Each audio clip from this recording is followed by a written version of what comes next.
तो इस समय पॉर्न को इतना नॉर्मलाइज कर दिया गया है कि 90% ऑफ यंग मैन इसको कोई भी प्रॉब्लम नहीं मानते हैं, और जो कि मॉडर्न वर्ल्ड की सबसे बड़ी प्रॉब्लम है। इस समय तक मैंने 2.7 ईयर से किसी भी पॉर्न वाले कंटेंट को वॉच नहीं किया है, किसी भी सेक्सुअल कंटेंट को वॉच नहीं किया है, और मुझे पूरा एक्सपीरियंस है कि आखिर कैसे हम लोग इसको छोड़ सकते हैं। क्योंकि इससे पहले मैं 2 साल के लिए पॉर्न से बहुत ज्यादा एडिक्ट था। मैं हर समय सुबह उठता, मेरा ये रूटीन फिक्स हो गया था, मैं सुबह उठता, कोई ब्रशिंग नहीं, कोई फालतू काम नहीं, जैसे आता अपने छत के कमरे में जहां मैं रिकॉर्डिंग कर रहा हूं और वीडियो गेम खेलना शुरू कर देता 4 घंटा लगातार। फिर उसके बाद पॉर्न देखता, फिर वीडियो गेम, फिर फैमिली झगड़ा के वीडियो गेम खेल रहे हो, फिर पॉर्न देख के सो जाता और फिर रिपीट। कई बार मेरे फादर ने मेरी मोबाइल को पटक दिया था और टूट भी गई थी कई बार, और मेरे घर में हर समय मेरे लिए कियोस्क मचता रहता। फिर इसके बाद इस समय तक सब लोग मेरे ऊपर प्राउड करते हैं। तो फिर तुम समझ सकते हो कि मैं दोनों एक्सट्रीम पे रहा हूं, जहां पे सब लोग मेरी मोबाइल तोड़ रहे थे, सब लोग मेरे बारे में बुरा भला कह रहे थे, और इस समय तक सब लोग मेरी रिस्पेक्ट करते हैं क्योंकि मैंने हर एक चीज छोड़ दी है। मैं अपने पर्पस के ऊपर अपना सारा काम लगा रहा हूं, और इस समय तक तुम भी ये ट्रांसफॉर्मेशन बना सकते हो अगर तुम इस चीज से बहुत ज्यादा एडिक्ट हो, बस इन 3 कोर प्रिंसिपल को फॉलो करके, जिसमें से हम लोग का पहला प्रिंसिपल है हार्म ऑफ पॉर्न। तो फिर इस समय जैसा कि मैंने बोला कि बहुत सारे बॉयज इसको नॉर्मल समझते हैं, और जो कि नॉर्मल नहीं है, इसके मैं तुमको 3 सबसे बड़े हार बताने जा रहा हूं जिसकी वजह से तुम्हारी लाइफ नीचे गिर रही है। सबसे पहला कि एवरी गर्ल इज हो नो रिलेशनशिप। अब इस समय जब भी तुम पॉर्न देखते हो तो फिर तुम हर एक ह्यूमन को सेक्सुअलाइज करना शुरू कर देते हो, उससे तुम ढंग से बात नहीं कर पाते हो क्योंकि तुम हर समय उसको सेक्सुअलाइज कर रहे हो, और जिसकी वजह से तुम्हारे पास कोई रिलेशनशिप नहीं आती है, तुम कोई भी काम ह्यूमन के साथ ढंग से नहीं कर पाते हो। अब ये एक थोड़ा इजी एग्जांपल हो गया, पर बहुत बार एक्सट्रीम में तुम अपनी सिस्टर को, अपनी मदर को या फिर दूसरी आंटीज को भी सेक्सुअलाइज करना शुरू कर देते हो, क्योंकि इस मॉडर्न वर्ल्ड में वापस एक कॉमन बन गया है, पर ये सबसे बड़ी प्रॉब्लम है, और जिसके वजह से तुम्हारा पूरा ब्रेन फक्ड अप हो जाता है, तुम किसी से ढंग से बात नहीं कर पाते हो, और फिर तुम 1 से 2 महीने बाद ये चीज सोच सोच के रिग्रेट करते रहते हो। ये बहुत फक्ड अप चीज है, तुमको लग रहा होगा ये नॉर्मल है, इंस्टा पे हम लोग यही सब देख रहे हैं, यूट्यूब पे यही सब देख रहे हैं, पर ये सारी चीज बहुत फक्ड अप है। मैं भी ये काम कर रहा था, वही चीज मैं सोच रहा हूं कि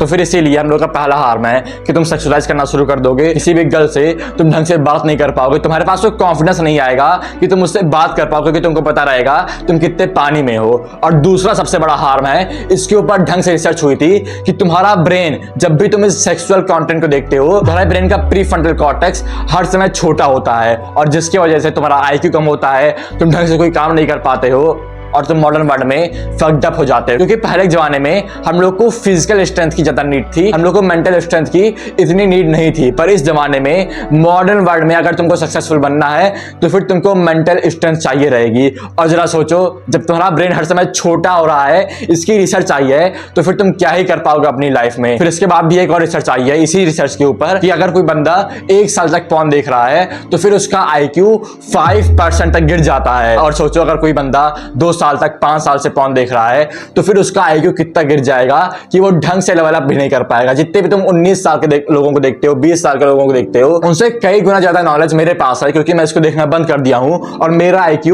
उनसे ज्यादा है, क्योंकि उनका ब्रेन अभी तक छोटा हो रहा है, उनके पास कोई रिलेशनशिप नहीं है। जितने लोगों को देखता हूं मैं इस समय 20-22 साल के, जो कहते हैं कि अच्छा रिलेशनशिप में आना बहुत बेकार चीज है, इससे हम लोग की ग्रोथ रुक जाती है, क्योंकि वो लोग हर समय पॉर्न को वॉच कर रहे हैं। फिर हम लोग का तीसरा रीजन है डोपामीन हेल। तो फिर इस समय तुम पॉर्न देख रहे होगे तो तुमको बहुत मजा आ रहा होगा, क्योंकि तुम्हारे माइंड में वो डोपामीन स्पाइक कर रहा होगा, तुमको हैप्पीनेस वाला हार्मोन मिल रहा होगा, पर लॉन्ग टर्म में ये स्पाइक इतनी गिर जाती है कि तुमको हर समय डिप्रेशन वाला फील होता है, फिर तुमको हर समय पॉर्न चाहिए अपने आप को ठीक करने के लिए। इसीलिए बहुत सारे लोग दिन में 4 बार 3 बार स्वैप करते हैं, क्योंकि उनको हर समय ये चीज चाहिए। और तुम्हारे साथ भी फ्यूचर में ये हो सकता है, अगर तुम्हारे साथ अभी तक ये चीज हुई नहीं है, कि पहले तुम्हारा डोपामीन बहुत ऊपर जाएगा, फिर वो नीचे आएगा, फिर ऊपर जाएगा, फिर नीचे आएगा, फिर एक टाइम पे वो इतना नीचे आ जाएगा कि तुमको कोई और काम करने का मन नहीं करेगा, तुम प्योरली डिप्रेस्ड फील करने वाले हो, और अभी तक तुम इस स्टेज में नहीं आए हो, अभी तक तुम्हारा IQ इतना कम नहीं हुआ है। तो फिर इस समय ये सबसे अच्छा टाइम है अपने पॉर्न के एडिक्शन को छोड़ने का। अगर तुम और लेट करोगे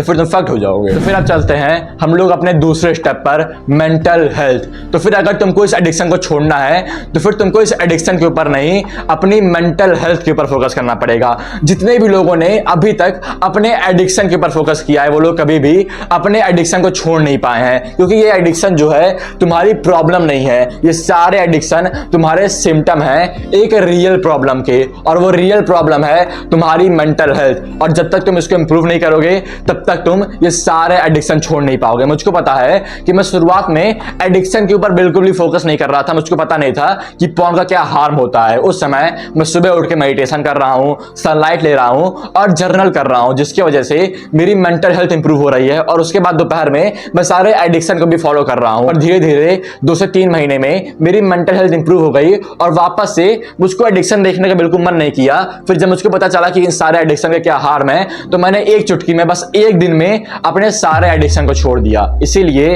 तुम अपनी मेंटल हेल्थ के ऊपर फोकस करो। अब हम लोग कैसे अपनी मेंटल हेल्थ को इंप्रूव कर सकते हैं, इसके लिए बस तुमको सुबह उठते ही 3 हैबिट फॉलो करनी है, बस ये 3 हैबिट। सुबह उठो, सबसे पहले मेडिटेशन करो 5 से 10 मिनट के लिए, फिर सनलाइट 20 से 30 मिनट के लिए। सनलाइट लेते लेते तुम कोई बुक पढ़ सकते हो या फिर कोई कंटेंट देख सकते हो। और तीसरी चीज, एक्सरसाइज करना शुरू कर दो। एक्सरसाइज के ऊपर मेरे पास एक और एग्जांपल है कि मैंने अपने भाइयों को जिम लाना शुरू कर दिया, कि वो लोग जिम नहीं जाते थे और वो लोग 5 साल से पोर्न को देख रहे हैं, और इस समय तक वो लोग लगभग 3 बार स्वैप करते थे, और इस समय वो लोग हफ्ते में शायद 1 बार स्वैप करते हैं, और उन सबका एडिक्शन बहुत तेजी से छूट रहा है। इस समय तक बस 1 ही महीना हुआ है। इसीलिए एक्सरसाइज, मेडिटेशन और सनलाइट, जिसकी वजह से तुम्हारा एडिक्शन बहुत तेजी से छूटना शुरू कर देगा। अगर तुम जिम जा रहे हो, एक्सरसाइज भी तुम जिम में करो, ना कि होम वर्कआउट करो, क्योंकि जिम में तुम थोड़ा सोशल रहोगे, तुमको मजा आएगा, तुम्हारे पास और ज्यादा गर्ल्स आएंगे, जिसकी वजह से तुमको वापस से फैप करने का मन नहीं करेगा। जितने भी लोग होम वर्कआउट करते हैं उनके पास कोई अच्छा रिजल्ट नहीं आता है, तो फिर जिम में बस 500 से 1000 रुपए लगता है। इतना कोप ना करो और तुरंत चले जाओ। फिर इसके बाद अगर तुमको अपने सारे एडिक्शन छोड़ने के बाद अपने बिजनेस को फाइंड करना है, प्रोडक्टिव बनना है, 12 घंटे तक काम करना है, जिसकी वजह से तुम अपनी पहली इनकम अर्न कर पाओ, सब लोग तुम्हारे ऊपर प्राउड फील करें, और उसके बाद तुम अपने बिजनेस में लेवल अप करते रहो, जिसकी वजह से तुम इस स्कूल सिस्टम को छोड़ पाओगे जो काम करने का तुमको मन नहीं करता है। तो फिर उसके लिए तुम अभी जाके डिस्क्रिप्शन की पहली लिंक पे क्लिक करो और मेरे कोर्स को चेक करो। तो हम लोग का 3rd स्टेप है सोशलाइज। तो इस समय तक बहुत सारे लोग इस डिलेमा में आ जाते हैं कि हम लोग को मंक मोड पे आना है। मंक मोड बहुत इंपॉर्टेंट है, जो कि इस समय तक मुझको सबसे बेकार चीज लगती है, क्योंकि मैं इस समय तक मंक मोड पे हूं और मैं पहले भी मंक मोड पे रहा हूं, पर उस समय तक मेरे पास बहुत ज्यादा सोशल एक्सपीरियंस था, मुझको कोई सोशल वाली चीज नहीं चाहिए थी। पर इस समय जितने बॉयज मंक मोड पे आना चाहते हैं उनके पास कोई भी सोशल एक्सपीरियंस नहीं है। इससे पहले उनके कोई अच्छे दोस्त नहीं थे, कोई गर्लफ्रेंड नहीं थी, कोई भी उनके पास अच्छा सेक्सुअल या फिर सोशल एक्सपीरियंस नहीं था, और जिसकी वजह से जब भी वो मंक मोड पे आते हैं, अकेले रहते हैं, तो फिर वो चीज बहुत डिप्रेसिंग बन जाती है, उन सबकी मेंटल हेल्थ बहुत कम हो जाती है, और जिसकी वजह से वो सब बार बार अपने एडिक्शन पर रिलैक्स करते रहते हैं। एक मेरा दोस्त था, अभी भी है, मेरा भाई था, और वो बहुत पहले पोर्न से एडिक्ट था, और अभी तक वो उसमें एडिक्ट है और वो समझ नहीं पा रहा है आखिर वो उसमें एडिक्ट क्यों है। वो उसका दिमाग खराब हो जाता है जब भी वो रिलैप्स करता है, वो बार बार मुझसे बोलता रहता है, पर उसकी सबसे बड़ी प्रॉब्लम है कि वो सोशलाइज नहीं कर रहा है, वो अकेले बैठा रहता है। जब मैं बोलता हूँ जिम जाओ, वो जिम नहीं जाता है, सोचता है होमवर्क और से बॉडी बन जाएगी, पर तुम सोशल एक्सपीरियंस नहीं ले पाओगे। और ये यूट्यूबर इसको बहुत ज्यादा फक्ड अप कर दिए हैं कि जाके सोशल एक्सपीरियंस लो, लोगों के साथ जाओ, किसी से भी बात करना शुरू कर दो, जिम में जाओ, सोशलाइज करो, कोई भी रैंडम आदमी दिख रहा है फिस्ट बम दो, हाथ मिलाओ, और तुम सोचते हो कि कोई भी तुम्हारे साथ सोशल नहीं रहेगा, पर सब लोग सोशल होना चाहते हैं। खासकर जिम में सब लोग बहुत ज्यादा हैप्पी रहते हैं, खासकर जितने बड़े लोग रहते हैं, क्योंकि उन सबके पास ज्यादा मसल रहती है, वो लोग ज्यादा हैप्पी रहते हैं। कि मैं एक बार ऐसे पिक्चर खींच रहा था अपनी जिम में कैजुअली, और एक बंदा आया कि अच्छा मेरे भी खींच लो, फिर वो पीछे करके, हाथ पीछे करके मेरे साथ फोटो खिंचाना शुरू कर दिया, क्योंकि सब लोग वहां पे हैप्पी रहते हैं, तुम्हारे बहुत आसानी से दोस्त बन जाते हैं, और सारे दोस्त तुम्हारी तरह रहते हैं, सब लोग जैक्ट रहते हैं, सब लोग हार्डवर्क कर रहे होते हैं, जिसकी वजह से तुमको मजा आता है सबसे बात करने में। वो लोग तुमको रिक्वेस्ट भेजते हैं, तुम जब भी वर्कआउट कर रहे होते हैं वो लोग तुम्हारे पास आते हैं, तुमको पुश करते हैं, और तुमको मजा आता है वो सारा काम करने में, जिसकी वजह से मैं ये रिकमेंड करता हूँ कि तुम जिम जाओ, क्योंकि अगर मैं जिम ना जा रहा होता तो मैं यहाँ ना होता, इतना मैं क्लियर गारंटी दे सकता हूँ। सिंपल चीज है कि जिम जाओ, सोशलाइज करो, कोल्ड अप्रोच करो, जिसकी वजह से तुम्हारी बहुत सारी प्रॉब्लम फिक्स हो जाएगी। फिर से बहुत सारे लोग को करेंगे मेरे पास पैसा नहीं है, 500 से 1000 रुपए, 500 से 1000 रुपए। अगर तुम्हारे पास ये भी नहीं है अपनी लाइफ के लिए, अगर तुम्हारे पास 500 से 1000 रुपए नहीं है महीने का,